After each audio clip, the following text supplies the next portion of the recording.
as we've been talking about this powerful law of attraction, which is the reason that you create your own reality, now we are wanting to talk to you about something that most of you are sort of hard of hearing about. And what that is the value that it would be to you if you would decide today to begin to find, to try to find, to sniff out, to try to find, and then to follow your path of least resistance.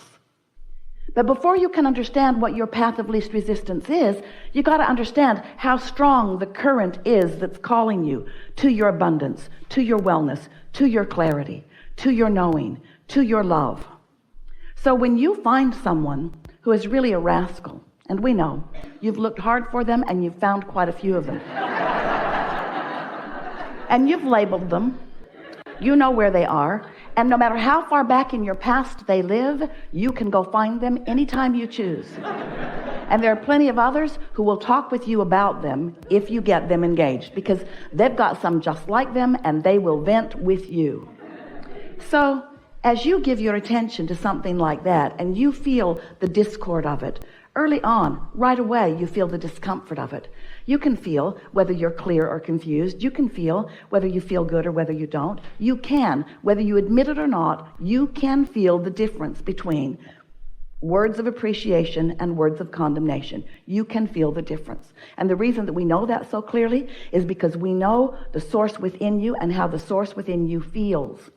You see, the source within you, your inner being, Abraham, whatever you want to call this non-physical cadre who has your back, who is aware of you, we are not threatened by anything because we understand the laws of the universe. We know that you create your own reality, and we know that we do too. So we're not worried about some rascal who seems to be projecting something that is unwanted, because we know that that rascal does not have any ability to get into your experience unless you invite it through your attention. We also know you have to give quite a bit of attention to it before you create a vibrational thread that gives you access to this thing that you do not want. So since there is no assertion in this law-based universe, this law-based universe that is based on attraction, since there is no assertion, no one is coming after you.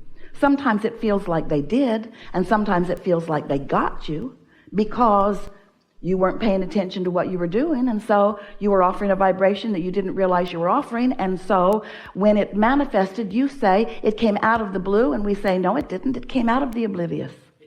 It came out of the unaware. It came out of the offering a pattern of vibration for a period of time, for a long enough period of time that you started a point of attraction, and you were unaware of the point of attraction, usually because it feels so normal, or maybe even so normal, or maybe even so normal. And so you've got this sort of normal feeling, so you're not aware of it until it manifests. So it's like this. You've got a trajectory or a path of least resistance, and when you deviate from it, you can feel it in the early stages. It feels like negative emotion. But if you don't notice it, don't worry. Law of attraction makes both trajectories stronger. So who you really are gets stronger, and who you're being gets stronger, until the crevasse between who you really are and what you really want, and who you're being and what you really don't want. In other words, this crevasse gets stronger and stronger, and eventually there's a manifestation. And then you say, hey, why are you asserting this unwanted thing in my experience? So Esther has been so eager, just lapping up this business of path of least resistance. She's decided to give herself permission to do what feels best to her. And she's decided not to try so hard to get everybody else to affirm with her that it is the right thing to do. In other words, would you please validate me and confirm with me that this decision that I've made is the best for everybody? That's not how it works. You can't decide for everybody. You can only decide for yourself, you see. So Esther's been listening to us. She listens to us. She can't hear us as clearly as you do under these conditions, but afterward, she listens to every word we speak, sometimes many times, as she's processing recordings and listening. So Esther is listening to what we're saying about path of least resistance, and she's beginning to feel stronger and clearer and more ready to serve herself, more ready to do the things that feel best to her, and more willing to not try so hard to figure out how everybody else is going to feel about the thing that she's decided, because when she tries to figure out what you or anyone thinks about what she's decided, then she introduces resistance to her path, and then she doesn't have clarity, and then she wants to blame you or whoever it is. So she made a few decisions recently, sort of tiptoeing down the path of least resistance. Oh, that feels good. Oh, yeah, that feels good. Oh, that really feels good. Oh, I really think I'm on the path. So then after the seminar last weekend, she went with a friend here in Los Angeles, over in Glendale, to a restaurant, took her beautiful new Denali. So beautiful. 2015, black, shiny, gorgeous, everything that you would want on it. So she drove to the restaurant and pulled into the valet parking place and asked where the restaurant was. And he said it's about 3 lights down. Well, that seemed a little too far to walk. So they decided to drive it. So they drove down. It wasn't 3 blocks. It was only half a block. And there was a parking garage. And so they drove through the parking garage because it seemed fun. And Esther thought, oh, I think I'll just go back and give it back to the original valet parker. He'll think that's funny when I show up again. So she went right through the parking garage, beautiful parking garage, came out the other end of it, pulled right back to the valet parker, and left the car. Walked with her friend and sat there all afternoon. Had wonderful food, wonderful conversation, figured everything in the world out. It was just delicious. And then she went back, and her car was parked on the street, not what she expected. And she said, oh, there's my car. And then she said, no, it isn't, as she noticed there was a big blue tarp over the back of it. No, that's not my car. Oh, that is my car. Oh, that's my car. And the valet parker, man, boy, child, standing there, Esther was certain he would look green. He looked green. He was green. And Esther said, that is my car. And he said, your car did something crazy. It opened the back window as I was parking it, and it sort of tore the back window off. And Esther said, I can see that. I can see that. That's interesting because my car has never done anything like that before. It's never done anything like that before. So he gave her a form. Esther's laughing because she knows that she creates her own reality. And she can hardly wait to figure this one out. Because it seemed like this person did this to her. This perfectly beautiful car, she put it in the hands of this perfectly, formerly capable-looking person, and he managed to rip the back window off the thing. And so, as Esther is thinking about it, no problem, it drives. She drove back to San Diego in it with friends. It was very loud. And they were laughing and having a good time. And now it is in the repair shop, and it will be repaired, and it will be as good as new. But here is the thing that Esther understood with a little bit of pondering. Yes, it's easy for me to take the path of least resistance, because the path of least resistance is really clear to me as it unfolds. I can feel it.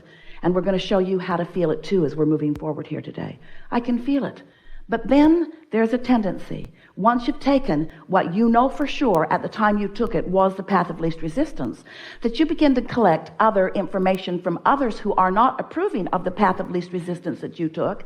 And then you sometimes, nearly every time, look back, Esther did it for sure, and try to justify your taking your path of least resistance by pointing out why it was important that you took that path. And we said to Esther, as she was visiting with us about it, she sat down all light and happy, really, and wanted to know, so, you dead ghost,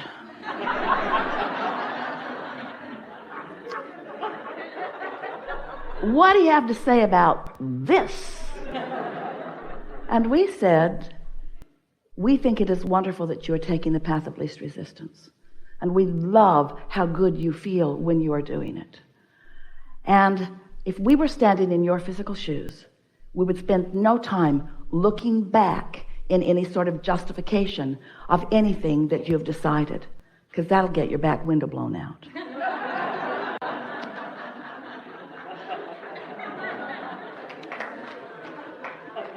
We want you to know that everything that happens to you, without exception, is coming in response to the vibrations that you are offering, in response to the desires you offer and the belief that you hold about the current thing. Nothing is arbitrary. Nothing is accidental. Everything is about something. If you pay attention, now we would encourage you to pay attention at the earlier subtle stages. In other words, pay attention when you've decided something and now you're justifying it. Feel how justification feels. Feel how defending feels. Feel how rationalization feels. Feel how digging your heels in against someone who doesn't agree with you feels. Feel how that feels. And at the early subtle stages, you can close that gap easily. But if you don't worry, it will get bigger.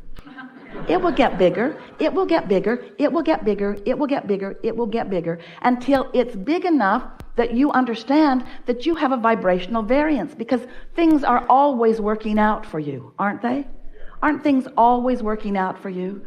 So it doesn't matter where you stand. Esther could explain to you, she sort of kind of wants to, how many nice people she's met along the way as she's having this window repaired and as she's renting this car and then this car and then this car.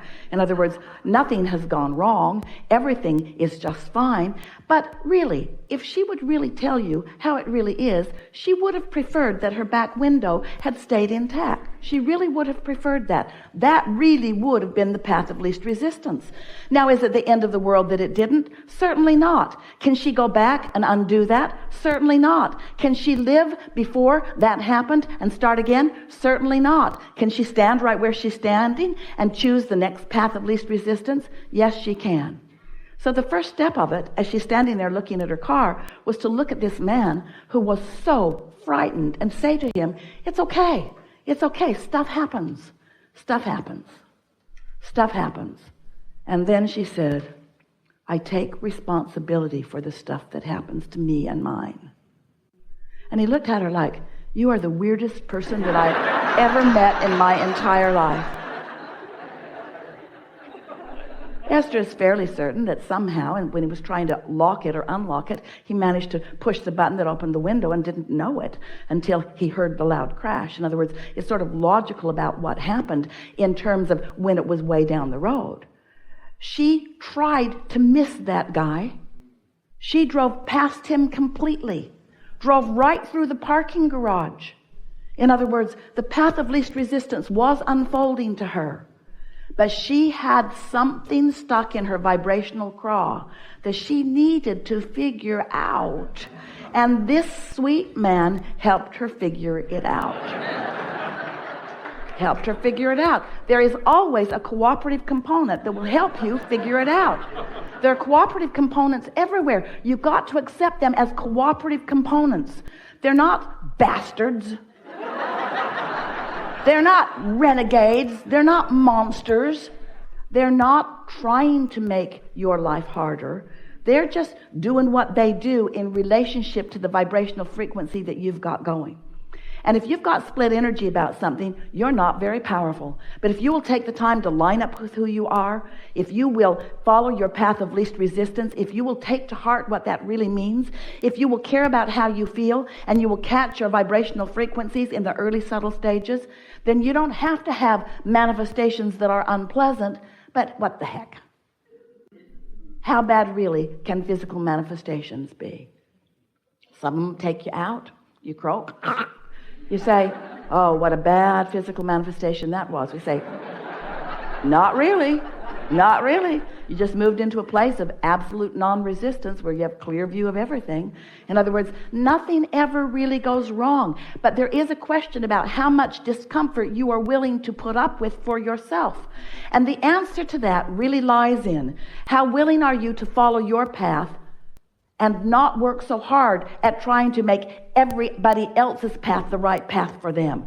You don't have the chops to make their path work for them. You don't have the data, you don't have the knowledge, you don't have the vibrational intention, you don't have the vibrational integrity, you don't have the emotional guidance system. You cannot do a good job of making anybody else's life work for them. That's their job.